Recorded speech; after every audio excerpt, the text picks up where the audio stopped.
Olá, bom dia, boa tarde, boa noite.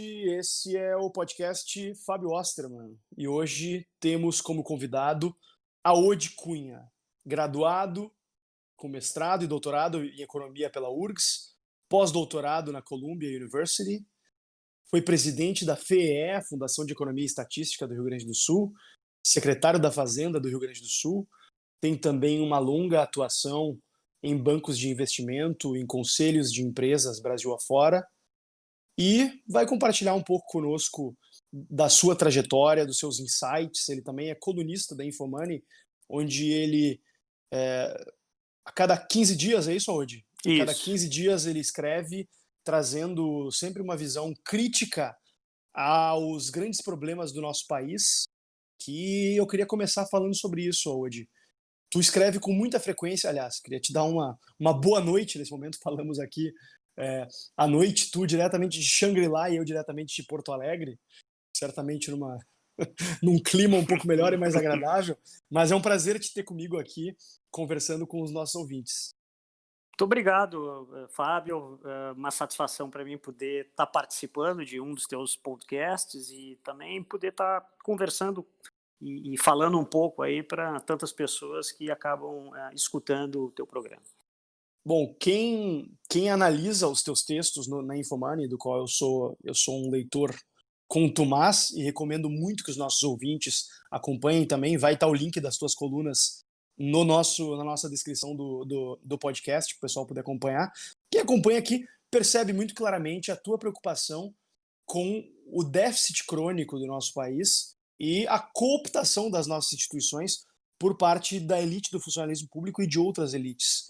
É, qual, na tua opinião, realmente é o principal problema do Brasil hoje? Tu que é uma pessoa que vem refletindo muito a respeito dos rumos do nosso país e é consultado com frequência por pessoas que estão na linha de frente, um lugar onde tu já ocupou no nosso estado, e depois eu quero falar especificamente sobre o Rio Grande do Sul, mas queria começar falando do Brasil, do macro, e depois vir aqui para nossa aldeia falar um pouquinho do nosso estado. Bom, Fábio, eu acho que o Brasil hoje tem um problema emergencial maior, que é evitar a falência, a quebra das contas públicas, o que traria uma série de consequências do ponto de vista macroeconômico sobre taxa de juros, sobre câmbio e, por fim, sobre o nível de renda, de emprego, né, da população como um todo. Esse é um problema emergencial, mas ele tem também um problema maior, que já vem há mais tempo, que eu venho comentado um pouco nas minhas colunas, que é uma baixa capacidade de crescimento. E uma baixa capacidade de crescimento que está ligado à baixa produtividade da economia brasileira. A gente pode explorar um pouquinho mais isso depois, mas isso tem a ver com o fato que, se a gente olha para as últimas 4 décadas, não é um fenômeno recente, o Brasil, nas últimas 4 décadas, cresceu menos que a economia mundial. E cresceu menos, basicamente, porque, mesmo tendo o chamado bônus demográfico, né, tem uma situação demográfica de muita gente ingressando no mercado de trabalho, que é o momento onde geralmente os países aproveitam para crescer mais, ele fez muito pouco para aumentar a sua produtividade, porque ficou estagnado em uma série de reformas que não foram feitas, não melhorou a qualidade da educação, o sistema de infraestrutura é ruim, você tem uma economia fechada e por isso pouco competitiva. Então eu diria que tanto do ponto de vista fiscal, que a gente pode falar com mais detalhes, que eu acho que é o problema emergencial agora, quanto do ponto de vista de olhando mais longe, o país tem uma baixa capacidade de crescimento, é o fato de que nós não conseguimos fazer reformas no sentido de modernizar a economia, de torná-la mais produtiva. E o que a gente acaba, infelizmente, assistindo é um conjunto de privilégios, sejam privilégios dentro do setor público, para o próprio funcionalismo público, principalmente para a elite do funcionalismo público, e muitas vezes dentro do setor privado também, né, com uma série de concessões que não vão nessa direção de tornar um país mais eficiente e mais produtivo. É uma disputa constante de privilégios específicos. E o que eu acho que a gente precisa mudar, como regra geral, a gente pode discutir várias ações e frentes em diferentes temas, como a área tributária, como o tema de educação, como o tema de abertura econômica, mas, de uma maneira geral, nós precisamos dar tratamentos iguais aos iguais. E É não é o que como, acontece no Brasil. é como o Marcos Lisboa fala, né? Nós somos o país da meia entrada. onde todo mundo quer pagar meia, mas ninguém quer pagar a inteira que compensa o que o outro vai pagar de meia, né. Exatamente. E eu acho que isso é generalizado, né? A gente vê isso de privilégios dentro do setor público, a gente vê de privilégios no setor privado, muitas vezes, né, com a atuação, claro, do setor público, e você não consegue gerar um benefício para a sociedade como um todo. Você não consegue, muitas vezes, tem uma enorme dificuldade de fazer reformas e ações que mudem essa situação. Então, é um problema político do país, evidentemente.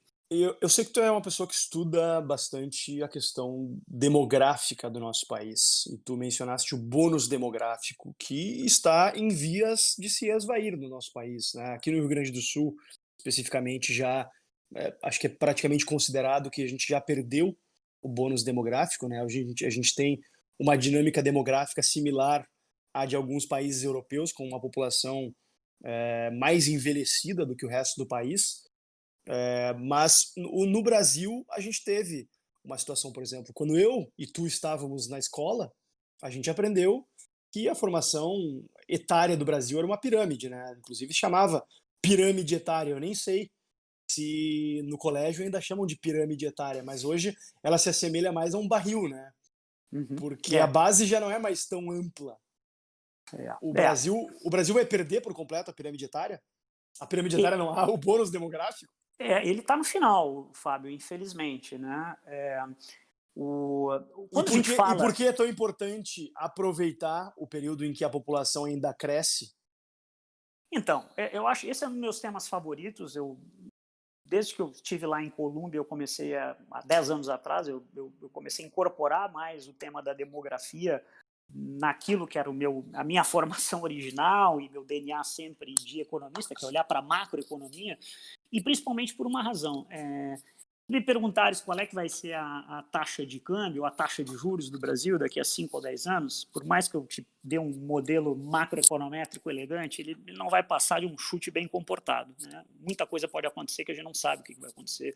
Agora, quando você precisa me perguntar quanto que vai ser a população brasileira daqui a 5, 10, 15 anos, quantos milhões de brasileiros nós vamos ser até 14 anos, até 60 anos, acima de 80 anos, o número vai ser muito preciso e com consequências e impactos em diferentes segmentos, né? Seja do ponto de vista das demandas por educação, da demanda por saúde, do quanto que nós vamos ter de pessoas na força de trabalho ativa, quantos nós vamos ter em idades de estar aposentados, é muito estável. Isso traz implicações macroeconômicas muito grandes, em diferentes frentes, né?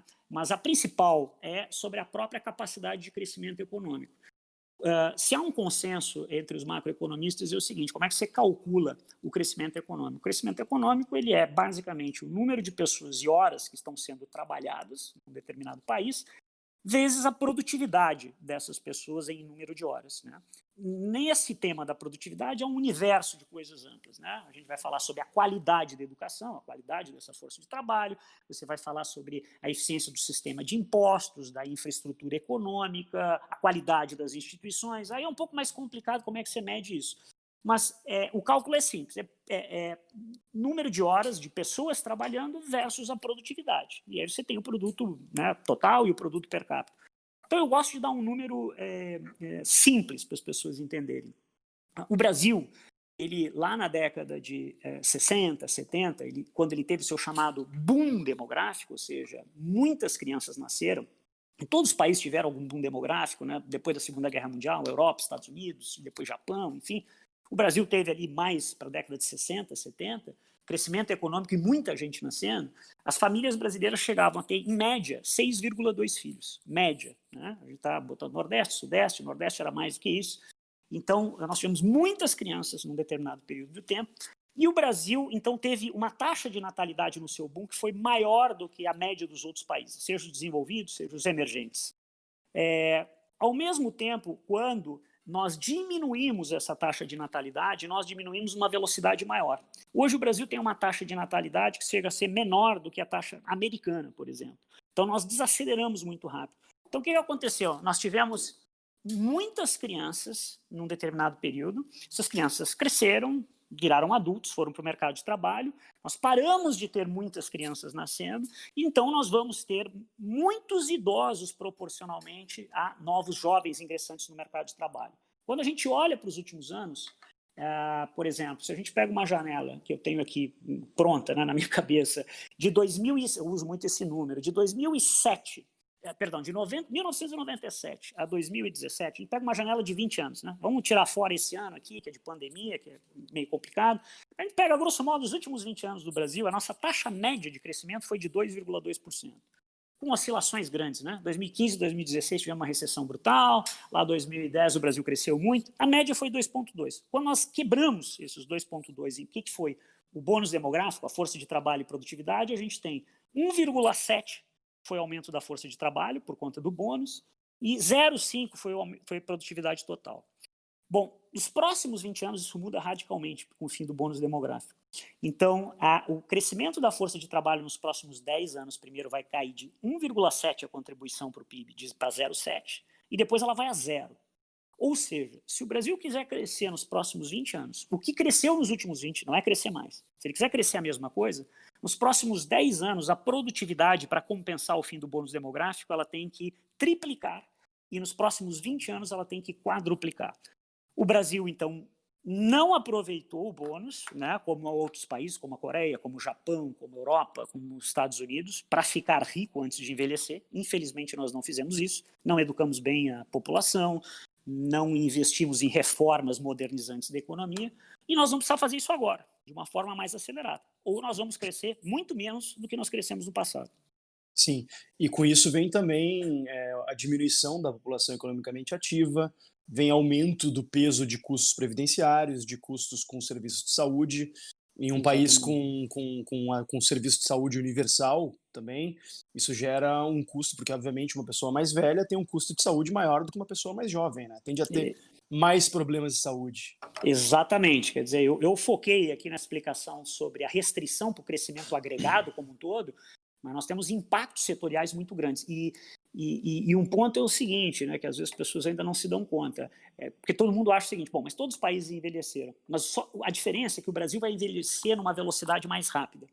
Ao longo de 200 anos, e olhando para um painel de 200 países, né, com o banco de dados da ONU, no sistema de contas nacionais, nós vamos fazer a 6ª transição demográfica mais rápida da história, que é geralmente olhar o seguinte, quantas pessoas, o percentual de população acima de 65 anos, nós vamos dobrar esse percentual num período muito curto de tempo.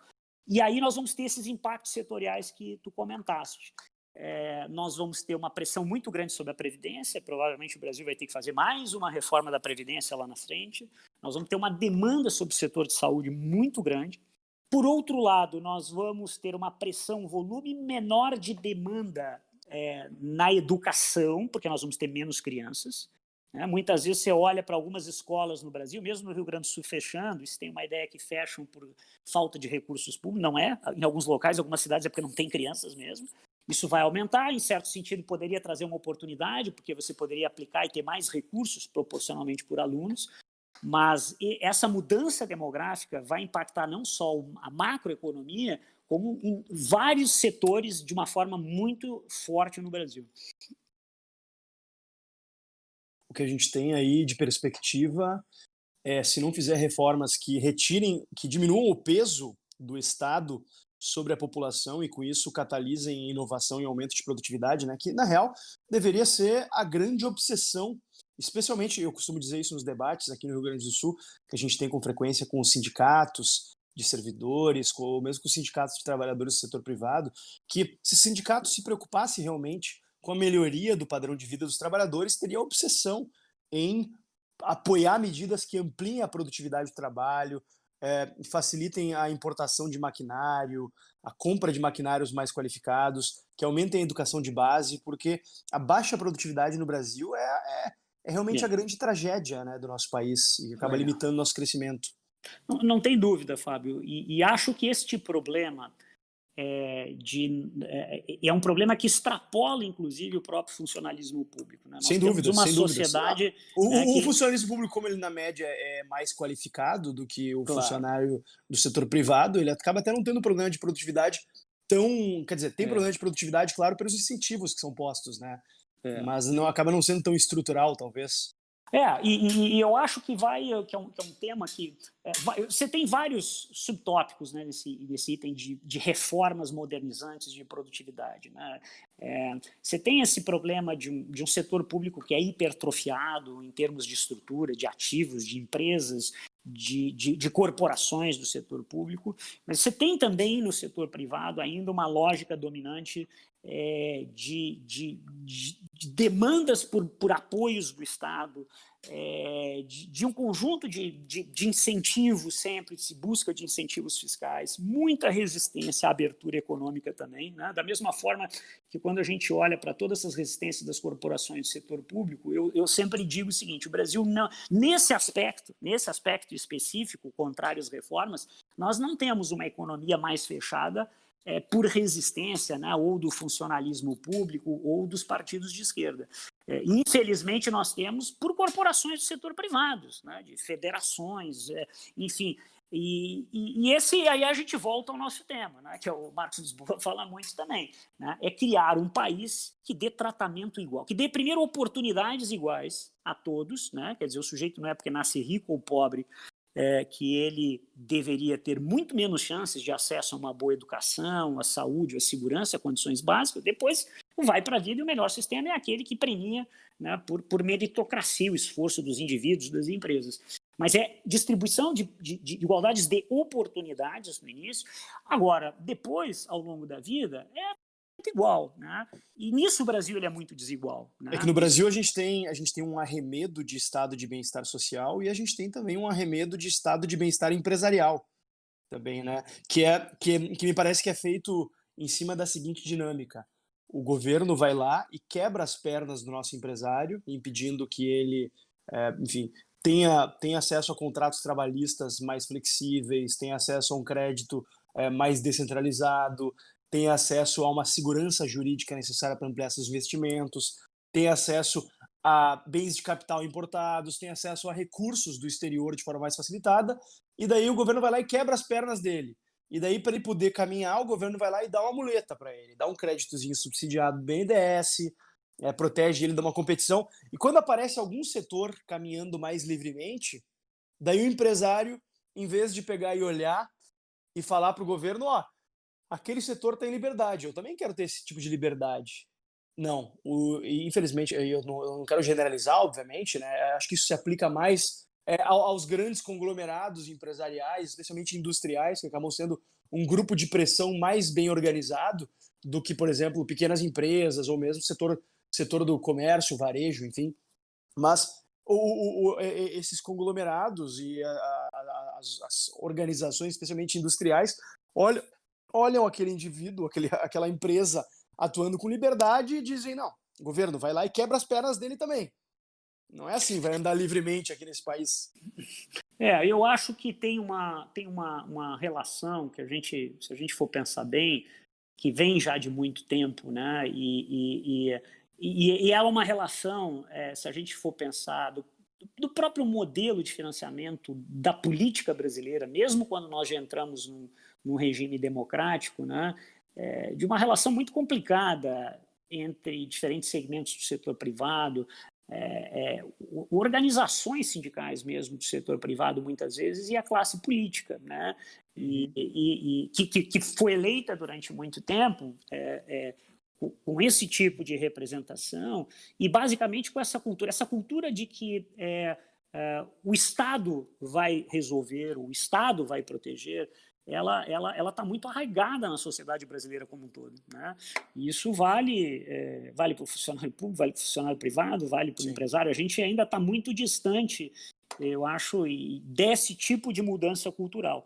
Agora, a minha opinião, a gente volta a esse tema da demografia e da produtividade, é que nos últimos anos a gente ainda contou com um cenário muito favorável para esconder as nossas ineficiências como país, né?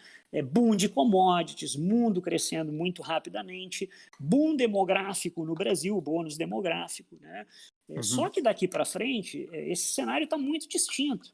Então, se nós não enfrentarmos esse tema de reformas, de aumento de produtividade, a consequência vai ser um crescimento ridiculamente baixo. Aliás, vamos dizer o seguinte: esse ano é um ano de pandemia, tudo bem, não dá para botar na conta.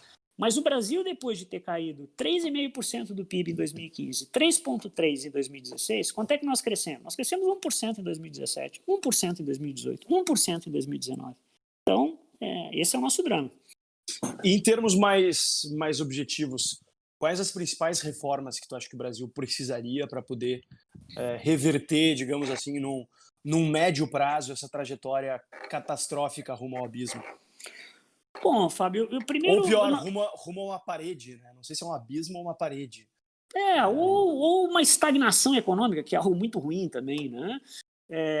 Mas certamente para um país de renda média baixa como o Brasil, parar de crescer pode ser um problema maior, um problema social maior.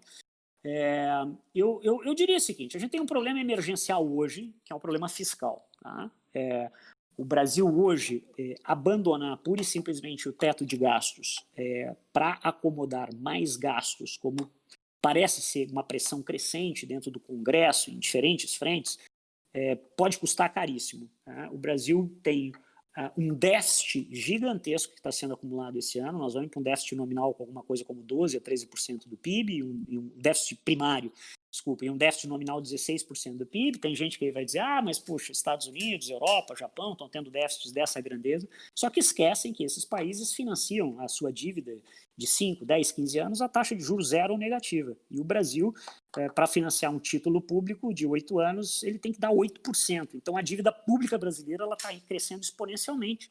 E a gente pode ter um problema seríssimo de financiamento da dívida logo. Né? Só no primeiro semestre do próximo ano vão vencer mais de R$1 trilhão, mais do que dobrou a quantidade que vai precisar ser resgatada ou rolada da dívida pública no próximo semestre. Então esse é um problema emergencial, um problema fiscal. Se você abandonar o teto pura e simplesmente e a disciplina fiscal nessa virada do ano, eu acho que nós vamos ter seríssimos problemas com taxa de câmbio, taxa de juros no ano que vem. Agora, então, a primeira medida é não derrubar o teto. A primeira medida é não derrubar o teto nesse momento. Eu acho que o teto, do jeito que foi... Do jeito que nós deixamos o teto ser contaminado, ou seja, nós não prestamos atenção na questão do teto remuneratório, né? Há uma série de outras sub-regras fiscais que eu acho que não foram bem geridas e talvez o teto de gastos, da forma como ele está, fique insustentável nos próximos anos. Mas nesse momento particularmente, abandonar o teto de gastos ou para prorrogar o auxílio emergencial ou qualquer outro gasto sem cortar em outro lugar, eu acho que vai gerar uma desordem no mercado financeiro muito grande e isso teria um custo muito alto. Agora, além disso, e depois disso, que é a emergencial, nós temos outras muito importantes e necessárias. Reforma administrativa e reforma tributária. Né? Essas duas, para mim, estão na ordem do dia, logo depois do controle desse abismo fiscal aí. Por quê? Porque, de um lado, a reforma administrativa, você não dá mais para a gente continuar com o setor público tão ineficiente do jeito que nós estamos e com gastos tão altos. Né? A reforma administrativa, o principal para mim, nem é a questão da economia de recursos. É claro que ela pode dar uma contribuição significativa nisso, mas é principalmente você ter um sistema de gestão de recursos humanos do setor público mais moderno, como vários países já fizeram, Nova Zelândia, Austrália, Inglaterra, Alemanha, enfim, o Brasil está lá no final da fila disso. Né? Nós temos uma série de distorções, carreiras de Estado entrando com salário inicial quase já no topo da carreira, gerando um desincentivo brutal à boa estrutura dessas carreiras. Então, a lista é gigantesca do ponto de vista da reforma administrativa. E depois nós temos uma reforma tributária. O Brasil continua com um dos piores, se não for o pior e o mais complexo sistema tributário do mundo. Né? Até a Índia, que tinha um sistema muito atrasado, conseguiu fazer a sua reforma. Essa é uma reforma que já se discute há décadas, a gente não consegue avançar, e não consegue avançar principalmente por essa dificuldade da sociedade brasileira. Todo mundo diz assim, pô, eu quero fazer a reforma, mas não pode ser, aqui a indústria já está muito tributada, aí vai tributar serviço não quer. Depois a gente vai falar sobre tributação de renda, mas aí você tem um conjunto lá de benefícios para a pessoa, que é para a pessoa física, mas acaba sendo utilizado o sistema de PJ. Tem uma série de distorções, as desonerações fiscais. A gente tem mais de 300 bilhões de reais que a gente não mede, não sabe por que foram dados de isenções. Nós damos incentivo fiscal para a fábrica de refrigerante na Zona Franca de Manaus. Então é uma desordem completa, é um caos. Você tem uma insegurança jurídica gigantesca para investimentos privados que vão parar no STF. Nós temos o maior contencioso judicial do mundo em termos da legislação tributária. Então, essa é uma outra que precisa ser resolvida. E aí eu diria que, além dessas emergenciais, a principal, do meu ponto de vista, para que nós tenhamos daqui a 10, 15, 20, 30 anos um país melhor, um país moderno, mais eficiente, é um choque de qualidade na educação, né? O Brasil tem resultados horrorosos. Nós conseguimos, nos últimos 20, 30 anos, colocar nossas crianças na escola, elas estavam fora da escola, colocamos, mas nós não ofertamos uma educação de boa qualidade. Nós temos aproximadamente 80% das matrículas no Brasil dentro da escola pública, uns 20% no setor privado, e as duas, digo-se de passagem, né, mais no setor público, mas as duas têm indicadores de qualidade de aprendizado muito distantes do que é feito no mundo inteiro. E quando a gente olha para a produtividade, há vários fatores que eu já comentei, mas o principal no longo prazo é a qualidade do capital humano, né? É a qualidade da educação que você dá. Agora, claro, isso vai dar resultado no próximo ano, daqui a 5 anos? Não, vai dar resultado 5, 10, 15, 20 anos. Mas se a gente não tiver essa mentalidade e não enfrentarmos esse problema, nós vamos continuar um país atrasado do ponto de vista de desenvolvimento, geração de renda e de qualidade do nosso capital humano. Eu colocaria nessa fila aí, Fábio, então. Né? Curto Primeiro prazo. administrativa e depois a tributária, ou a ordem dos fatores? Eu acho assim, Fábio, essas duas têm que caminhar rápido, né? Se você tiver um problema muito grande de gestão política de levar as duas reformas juntas, eu talvez focasse inicialmente na administrativa, porque eu acho que, não é que ela é muito fácil, mas todas são difíceis, mas eu acho que a tributária é mais complexa, vai dar mais trabalho do ponto de vista da gestão política. Então, talvez, se tivesse que começar só com uma, se a capacidade política permitir só uma, eu focaria na administrativa antes. Até porque a administrativa mexe com um grupo de pressão poderosíssimo, mas é só, digamos assim, grosso modo, um lado, né? Que é, enfim, o funcionalismo público, que obviamente não quer que mexa naquilo que eles consideram seus direitos e que a população brasileira cada vez mais vê como regalias, privilégios, etc., e que vê como fundamental para se mexer. Só que na reforma tributária o problema é que são muitos setores e e aí são estados que não querem que mexam, são setores da economia. De um lado a indústria não quer que mexa numa coisa, do outro o agronegócio não quer em outra. Então me parece que realmente é uma conta mais difícil de fechar. Apesar de que eu observando de fora, claro, tu acompanha muito mais de perto esses debates, mas me parece que está se criando finalmente um consenso em torno de um imposto sobre valor agregado, né, que seria a partir da proposta da PEC 45, né, que vai finalmente rever o ICMS, que eu até fui dar uma olhada aqui para concluir mesmo, é mais uma herança do regime militar, foi instituído em 65, no início do regime militar, substituindo um outro imposto que, enfim, era sobre o IVC, e foi substituído pelo ICMS em 65. E desde então, a gente vem sofrendo, ou seja, há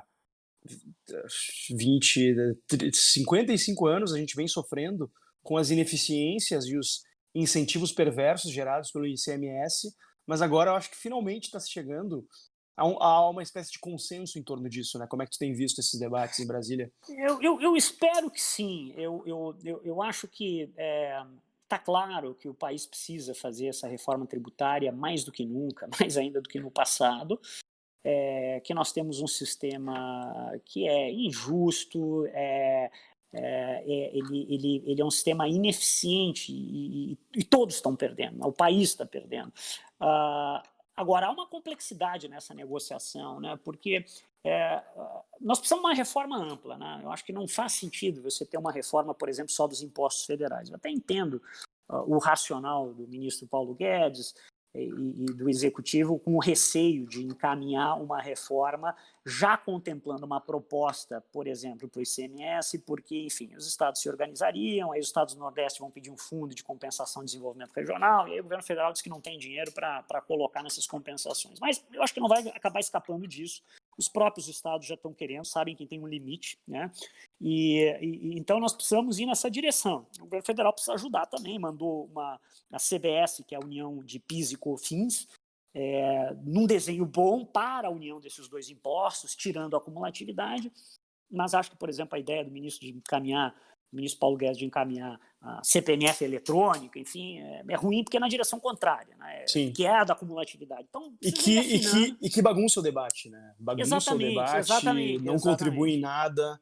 Exatamente. Eu acho que a estratégia é... O governo federal pode até ficar inicialmente no CBS, tem uma disposição que eu noto no Congresso de avançar, talvez na PEC 45, é uma boa proposta, e aí eu espero que a gente consiga avançar. Eu acho que aqui tem a gente está falando desse tema de produtividade, aqui eu acho que tem um ganho enorme, que a gente não sabe mensurar direito.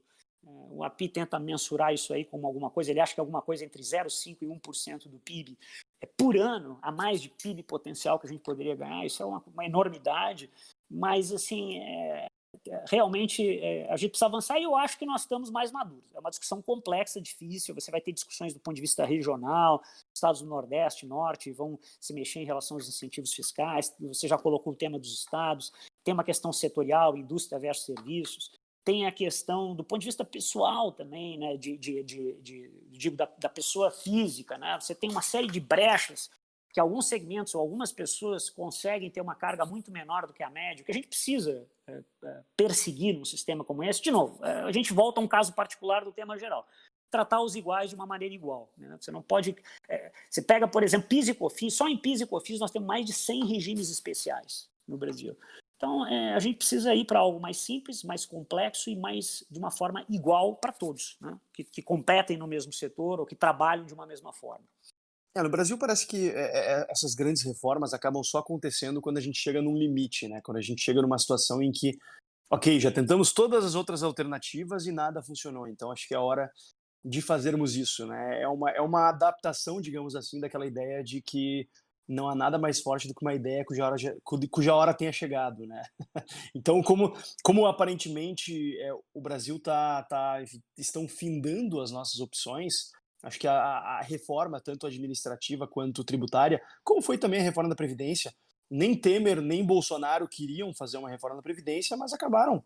Nem a Dilma, nem o Lula, obviamente, que também tentaram fazer. O Lula até fez uma reforma é, com certa abrangência no serviço público, a Dilma não conseguiu avançar isso. Temer, infelizmente, acabou tendo alguns problemas políticos aí no meio do caminho, senão é possível que tivesse feito uma reforma da Previdência até melhor do que a do Bolsonaro. Mas imagina, o Bolsonaro, que sempre foi a vida inteira um milico, um sindicalista de militar, né, fez uma reforma da Previdência. Claro que no meio dessa reforma ele deixou boa parte dos ganhos para os grupos de pressão, que acho que são um problema. Assim, eu vejo hoje que esses grupos de pressão, sejam eles no setor público ou no setor privado, são realmente o principal desafio da nossa democracia, que é um desafio muito bem descrito num dos livros que eu mais gosto da economia e sua interface com a política, que é a lógica da ação coletiva do Manco Olson, que inclusive eu conversei com o Adriano Gianturco, cientista político, brevemente sobre esse livro no episódio anterior, mas ele é tão importante, uma literatura tão importante que eu faço até questão de mencionar de novo, que ali ele explica muito claramente que a gente acaba tendo na democracia a predominância do interesse de alguns pequenos grupos, colocando em xeque aquela ideia de que a democracia é a vontade da maioria. Isso é uma ficção. A democracia não é a vontade da maioria. A democracia, no dia a dia no Brasil, infelizmente, acaba sendo, via de regra, a vontade dos grupos bem articulados que, via de regra, são minoritários e representam interesses minoritários e não interesses difusos, né? Eu acho que esse ponto, que é um ponto, e eu também compartilho dessa ideia, que o Brasil precisa fazer esse movimento geral de menos exceções, menos privilégios, não é ideal que não tenha nenhum, mas ir nesta direção de tratamento igual para os iguais, né? Uma sociedade mais justa de acesso a oportunidades e de competição de verdade.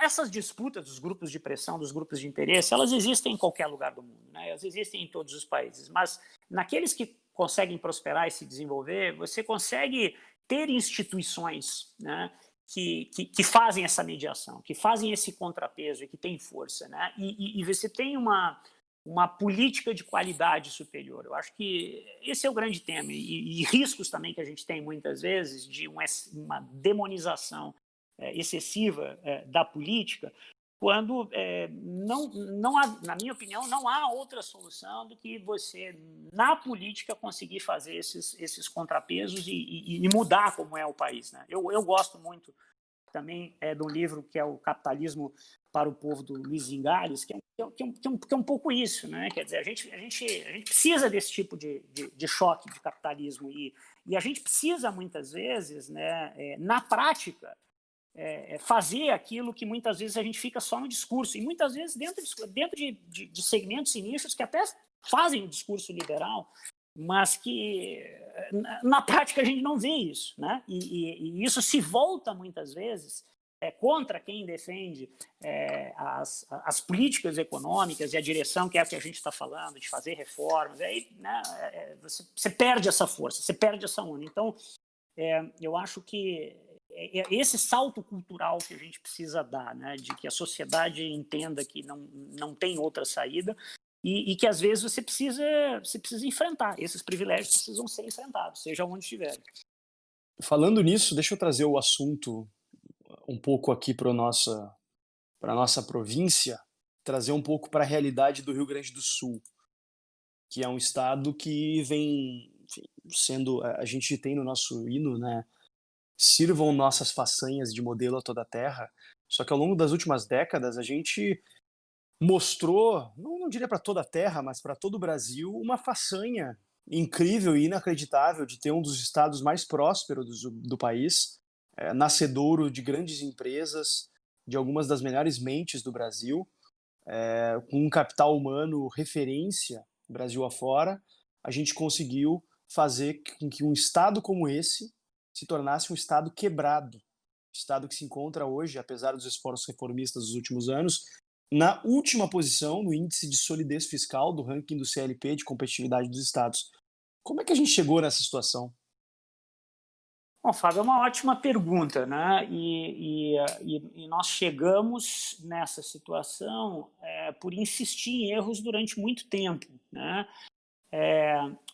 Tudo que nós falamos sobre o Brasil, desse desafio de ter perdido uma oportunidade com o bônus demográfico e termos que correr atrás agora para dar um verdadeiro choque de produtividade para o país, vale mais ainda para o Rio Grande do Sul, né? Porque o Rio Grande do Sul chegou ao fim do seu bônus demográfico antes do Brasil. É um estado, né, relativamente mais velho, enfim, isso tem várias razões, né? Tá associado à nossa imigração anterior e depois à nossa perda de pessoas, de migração que nós tivemos para outros estados. Mas, fundamentalmente, eu acho que a minha opinião, é um problema cultural que precisa ser vencido, né? E eu sempre faço essa comparação com o que aconteceu com a Argentina. Aliás, em 2007, quando meu primeiro ano como secretário da Fazenda, eu escrevi um artigo e tive muita crítica também dos argentinos que moravam em Porto Alegre na época, porque meu artigo falava sobre a desargentinização do Rio Grande do Sul. Esse era o título, né?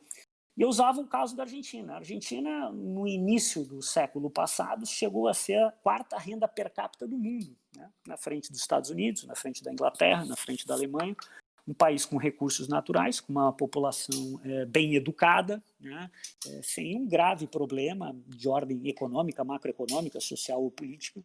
E a partir de uma série de decisões erradas na direção de mais populismo, mais Estado, ele chegou aonde chegou hoje, né? Quer dizer, tem uma situação deteriorada, um país com pobreza crescente, com dificuldades enormes ainda de controle de inflação, problemas típicos de países de renda baixa, subdesenvolvidos, enfim, mesmo ainda tendo um capital humano de melhor qualidade, eu diria, do que a média da América Latina. O Rio Grande do Sul, e por que isso, né? Além dessas opções, eu diria, políticas erradas, a Argentina tinha muito essa história de que nós fazemos melhor do que qualquer outro e nós não precisamos aprender com os outros. Eu acho que Me parece familiar. É exatamente o que eu ia dizer. Me parece familiar essa história, né? O Rio Grande do Sul, é engraçado, né? É aquele como sujeito com aquela família que os irmãos, está todo mundo brigando, está numa situação difícil, um xinga o outro, e aí vem alguém e diz até de uma forma mais amena a coisa certa, de fora, mas aí todo mundo briga com aquela pessoa que veio.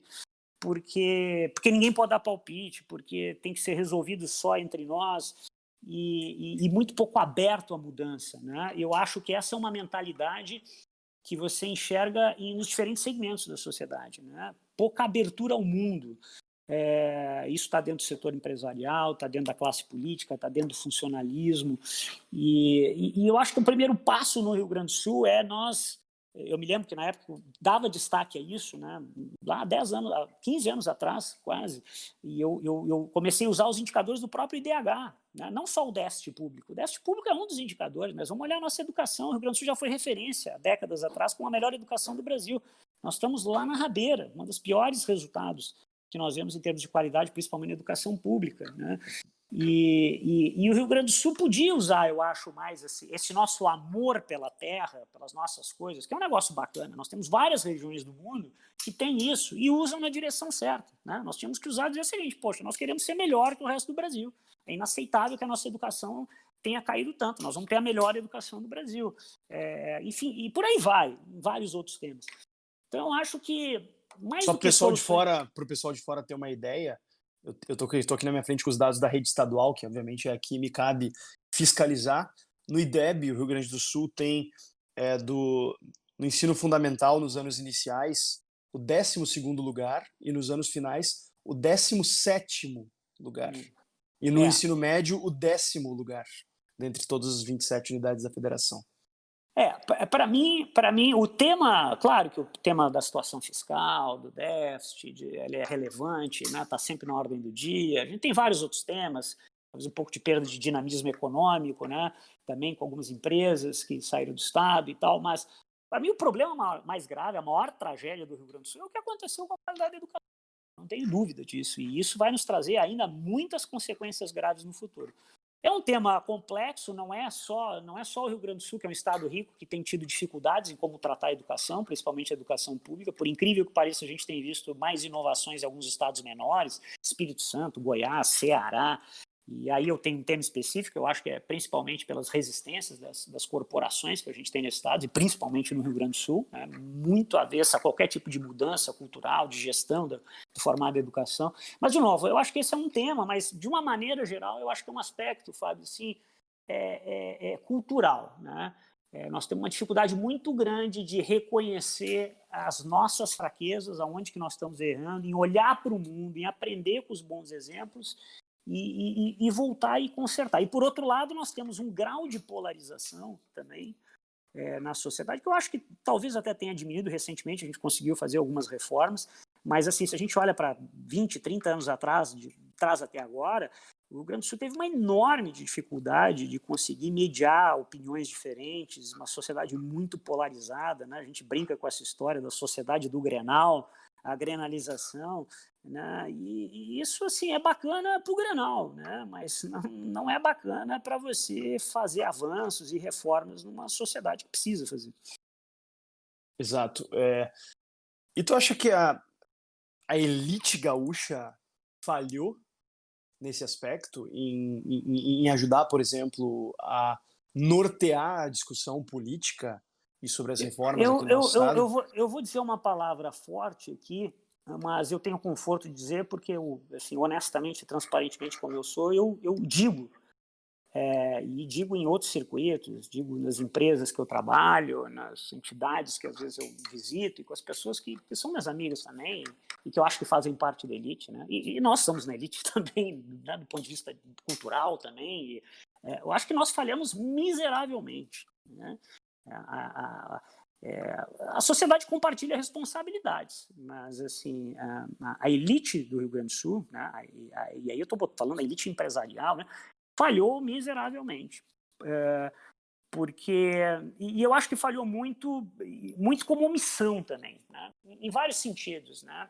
Eu acho que e aí eu acho que é um tema para o Brasil como um todo. No Rio Grande do Sul isso foi mais forte, mas eu acho que muitas vezes essa ideia, por exemplo, dentro do setor privado, de lideranças privadas, achando que não, eu tenho que cuidar apenas do meu negócio, o setor privado não tem que me preocupar com o que está acontecendo na política ou no setor público. É um erro grande isso, né? Eu acho que recentemente vários empresários de peso, o próprio Jorge Paulo Lemann, têm reconhecido que esse talvez tenha sido o maior erro. Mas no Rio Grande do Sul teve isso, e acho que teve assim uma complacência com essa deterioração, né, constante. Eu sempre isso, e a gente já conversou sobre isso outras vezes, né, Fábio? Eu uso a própria questão da situação fiscal, né? Você tem uma mobilização que é natural, compreensível e faz parte, tem que ser feita quando você tem, por exemplo, em diferentes anos, movimentos de aumento de impostos, as entidades empresariais vão lá, se organizam, enfim.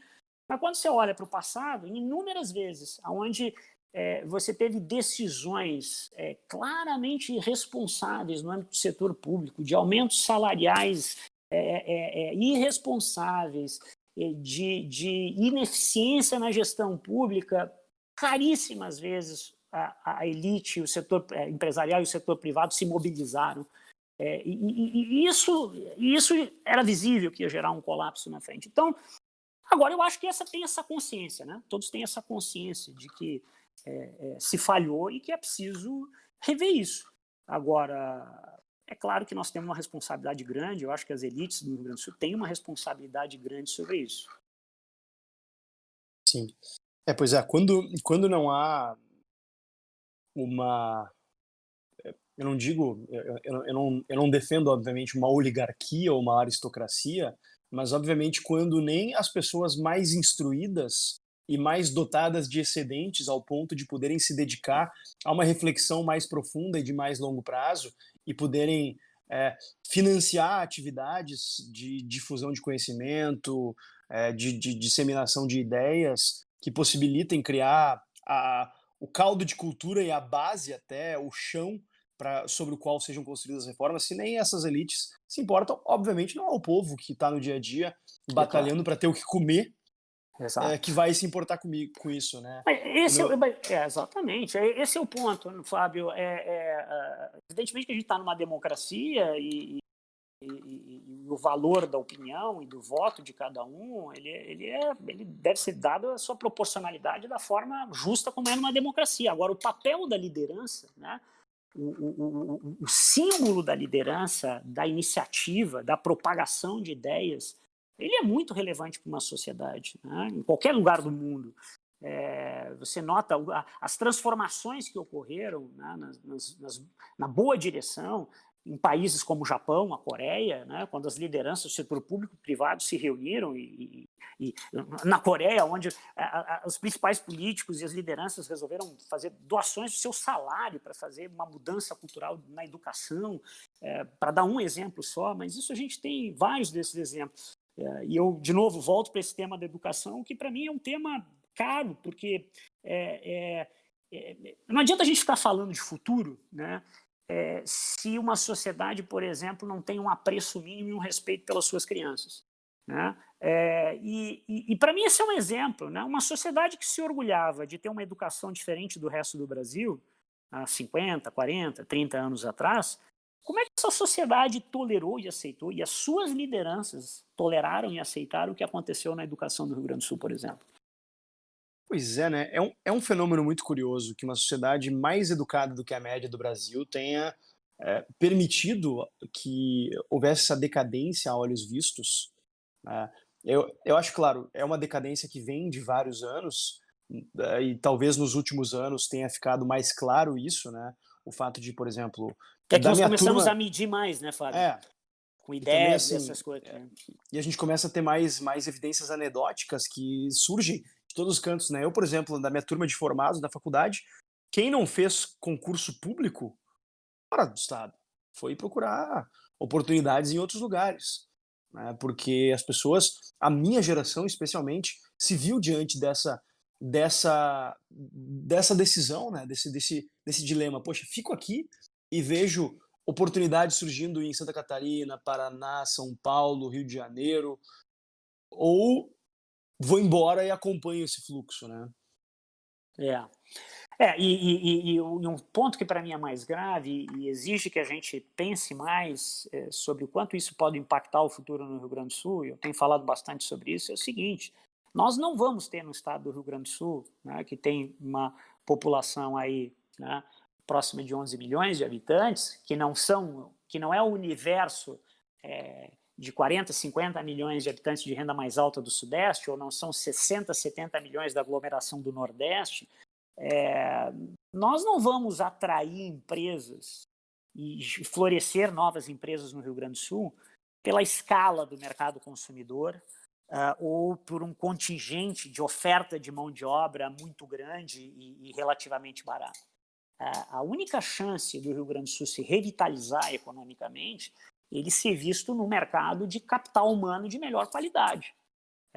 Essa é a saída. Então, se nós não enfrentarmos isso, eu não vejo uma perspectiva de melhora de dinâmica do Rio Grande do Sul, mesmo que a gente resolva a equação fiscal.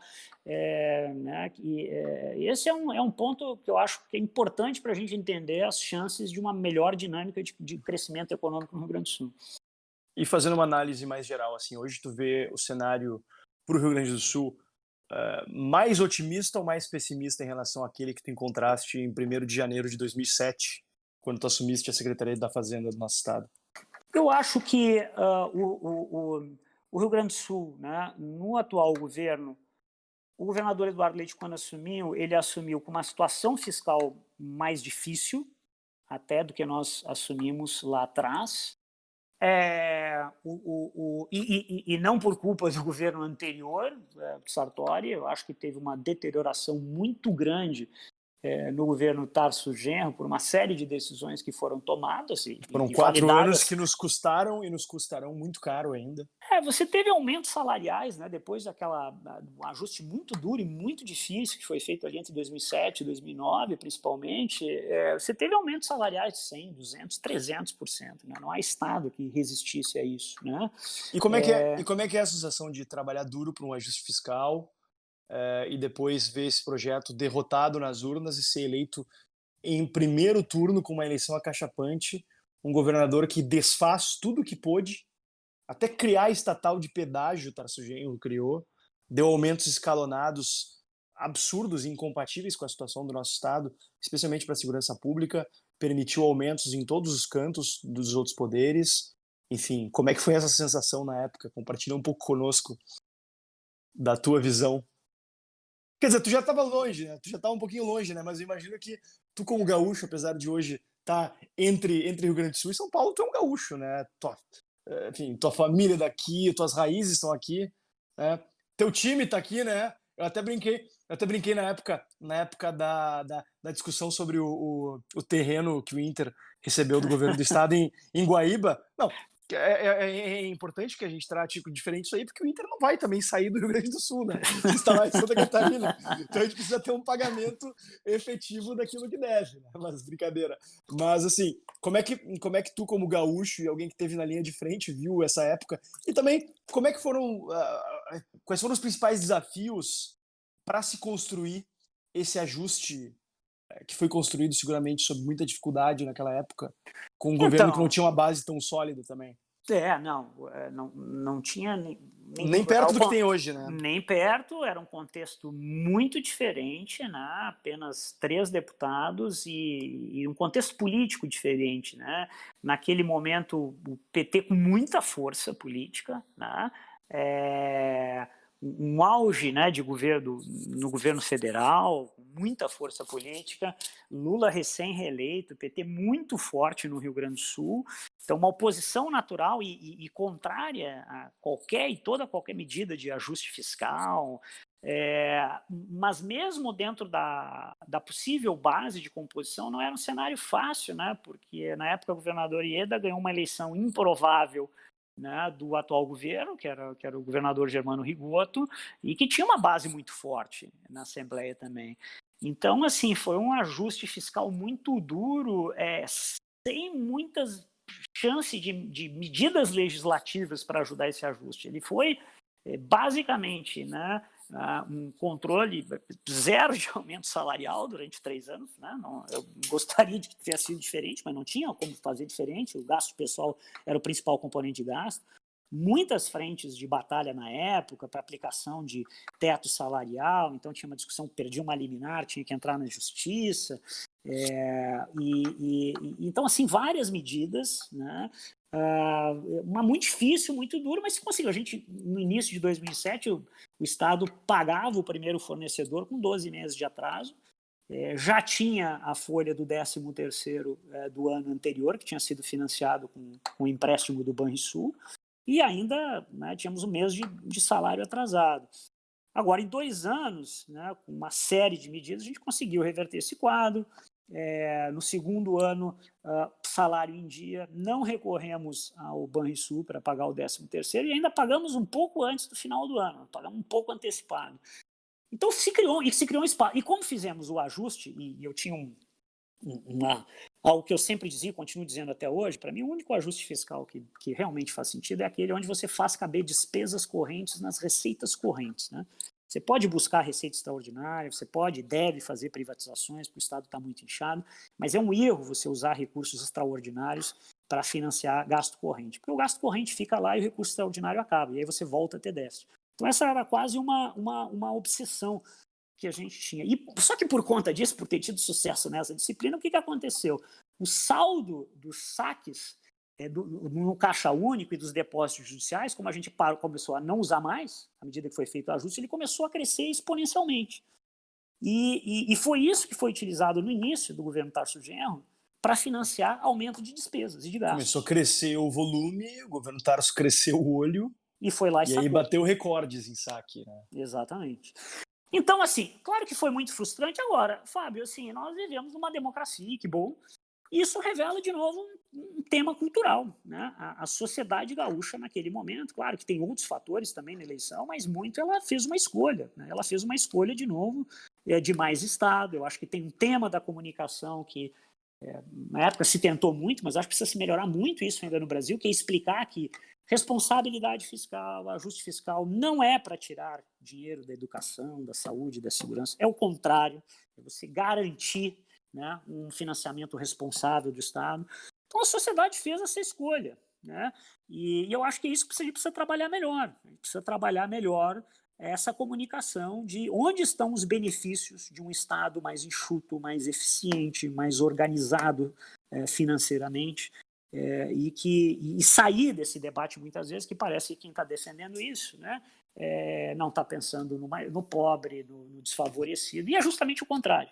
Né? O Aode até tem um texto muito interessante na Infomoney cujo título é "Não deixar o Brasil quebrar pode ser a melhor política social do futuro", mas como é difícil explicar para as pessoas que déficit fiscal crônico ameaça especialmente a riqueza e a prosperidade dos mais pobres, né? Porque quem é rico consegue se proteger de uma inflação descontrolada. Quem é rico consegue lidar com a desestruturação dos serviços públicos. Exatamente. Mas quem é pobre não tem como se defender desse tipo de situação. Exatamente, Fábio. Esse é o ponto central. Eu sempre digo que... Eu acho que como sociedade nós avançamos no tema da inflação, que lá na época da década de 80, 90... Era um tema seguinte: quem defende política de estabilização, de controle de inflação, o cara era, na época, o tema principal era do neoliberal, era o sujeito que defende os bancos, e parecia que quem estava mais preocupado com o tema social não precisava se preocupar com isso. Caiu essa ficha, acho que a sociedade brasileira não aceita mais isso. Dos exemplos que eu dou é o fato de que quando a inflação subiu no governo do PT, o Banco Central teve que subir a taxa de juros, e o governo federal e o presidente não botou óbice nisso, porque só tinha algo pior, que era a inflação voltar, né? Agora, nós não conseguimos fazer isso em relação ao tema fiscal, o tema da responsabilidade fiscal ainda. Isso não virou um valor da sociedade. Ainda a gente fica com discussões ideológicas e políticas em relação a isso, né? Então, eu acho que falta avançar nisso. Foi um avanço significativo termos aprovado o teto em âmbito federal, né? Inclusive aqui, que foi um avanço histórico, inclusive. Tinha muita gente que achava que era impossível. Eu estive na linha de frente do debate, eu não era deputado ainda, muito menos deputado federal, mas eu fui convidado a palestrar para oferecer um contraponto em universidades, em eventos, assim, e geralmente era só eu sendo vaiado por uma multidão.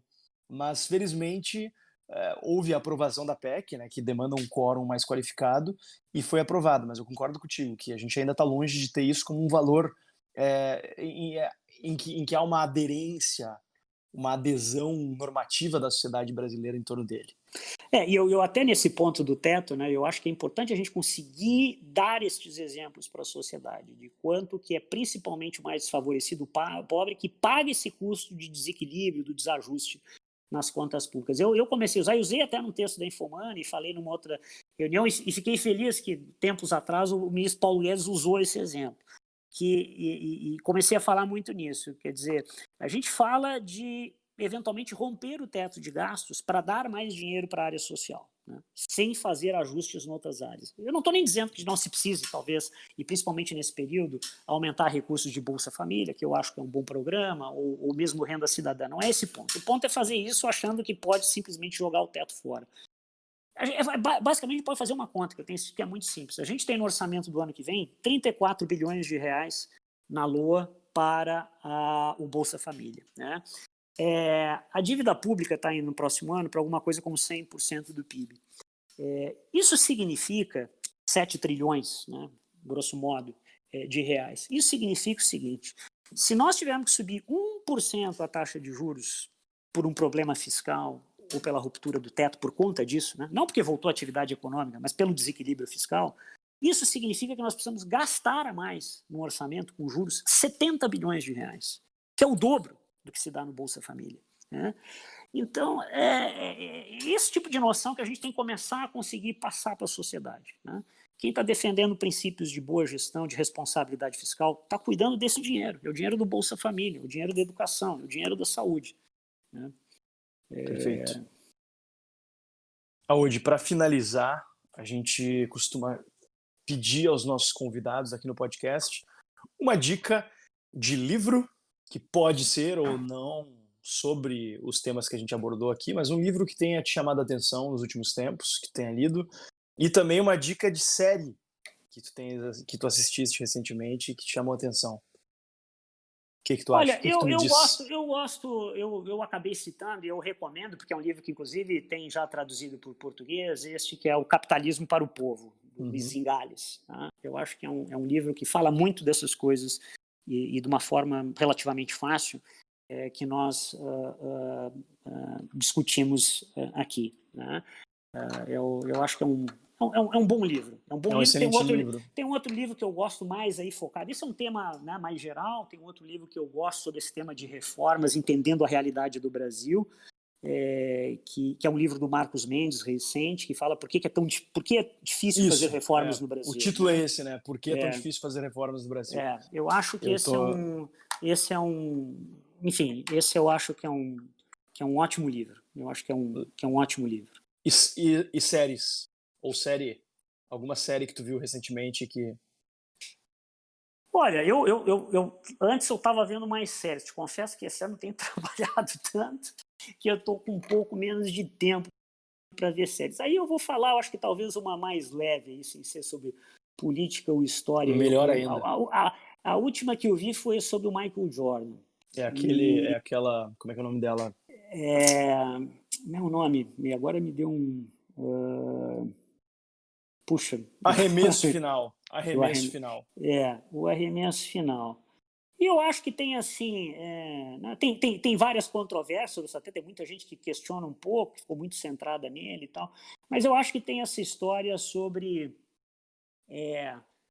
motivação, sobre resiliência, sobre você colocar objetivos e engajar as pessoas em torno de um determinado objetivo, ir atrás da vitória e lutar, é uma coisa que eu acho que a gente está precisando muito aqui no Brasil, não perder a motivação em fazer um país melhor, né? A gente passou aqui, né, Fábio, lamentando várias oportunidades que nós perdemos como país, falando dos nossos erros, mas assim, a gente tem que pensar um pouco no copo meio cheio também, né? Eu vejo, né, como vejo em ti, eu vejo uma juventude mais interessada pela política. Isso é bom. A gente não pode fazer essa desmotivação, né, de interesse pela boa política, e eu acho que é o único caminho para a gente ter um país melhor, ter uma política de qualidade melhor. É por aí que nós vamos fazer transformações e reformas. Eu vejo uma sociedade de novo os mais jovens mais preocupados com valores éticos, né, com o tema do combate à corrupção. Por mais difícil de retrocesso, essas coisas nunca são lineares, é um pouco de nós termos resiliência, aprender com erro, levantar, lutar de novo. E aí um pouco essa série conta, eu acho, bastante sobre essa história também, ainda que seja no esporte. Que legal, muito bacana. Aodi, muitíssimo obrigado pelo teu tempo. Eu sei que tu é um cara cujo tempo vale muito, mas eu te agradeço pelos ensinamentos. A gente frequentemente, troca uma ideia pelo WhatsApp, aí tá faltando a gente poder se reencontrar presencialmente de novo, mas tenho certeza que em breve a gente vai poder te receber no meu gabinete muito em breve de novo. Mas é um prazer conversar contigo mesmo que à distância aqui, e muito obrigado. Fábio, muito obrigado, um prazer sempre poder estar falando contigo, também estou esperando a hora de podermos nos reencontrar. Um grande abraço para ti e um prazer aqui estar falando contigo e todos que nos ouviram.